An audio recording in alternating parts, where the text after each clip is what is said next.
গোলকগঞ্জৰ state বেংকত অঘটন বেংকৰ ভিতৰত গ্ৰাহকৰ পৰা দুৰ্বৃত্তই লুটি লৈ গ'ল 4 লক্ষাধিক টকা হিতেশ ৰায় নামৰ ব্যক্তিজনৰ পৰা দুৰ্বৃত্তই লুটি লৈ গ'ল টকাখিনি চিচিটিভি কেমেৰাত বন্দী হৈছে সমগ্ৰ দৃশ্য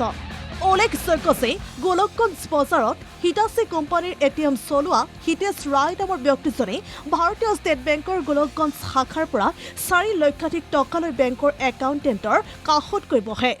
নমস্কাৰ মোৰ নাম হিতেশ ৰায় মই এটা personal Hitachi private limited company ATM চলাও তা মই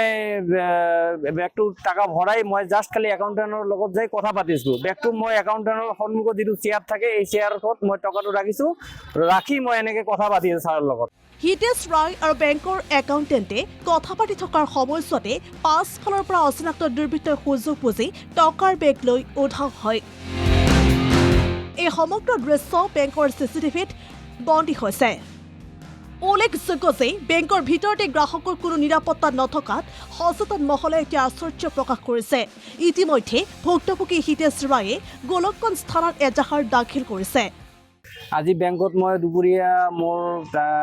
টাকা 4,37,500 টকা উঠাবলৈ গৈছোঁ টাকা মই উঠাইছোঁ আৰু বেগৰ ভিতৰত মোৰ আগৰে 20,000 টকা আছিল আৰু মোৰ কেইটামান কাগজ পাতি আৰু মোৰ যিটো এটিএম কাৰ্ডৰে মই একাউণ্টত এটিএমত ডিপজিট কৰোঁ টকাটো এই এটিএম কাৰ্ডটো বেগত আছিল তা মই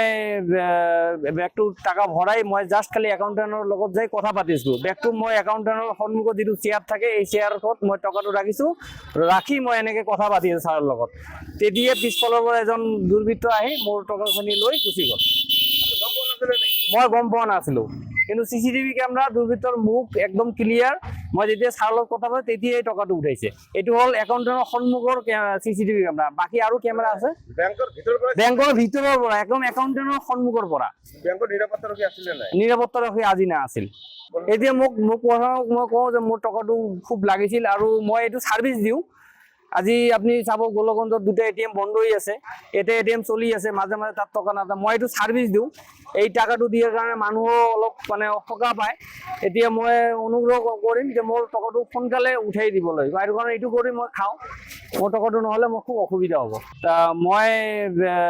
বেগটো টাকা ভৰাই মই জাষ্ট খালি একাউণ্টেণ্টৰ লগত যাই কথা পাতিছোঁ বেগটো মই একাউণ্টেণ্টৰ সন্মুখত যিটো চেয়াৰ থাকে এই চেয়াৰত মই টকাটো ৰাখিছোঁ ৰাখি মই এনেকৈ কথা পাতি আছোঁ ছাৰৰ লগত news desk the news plus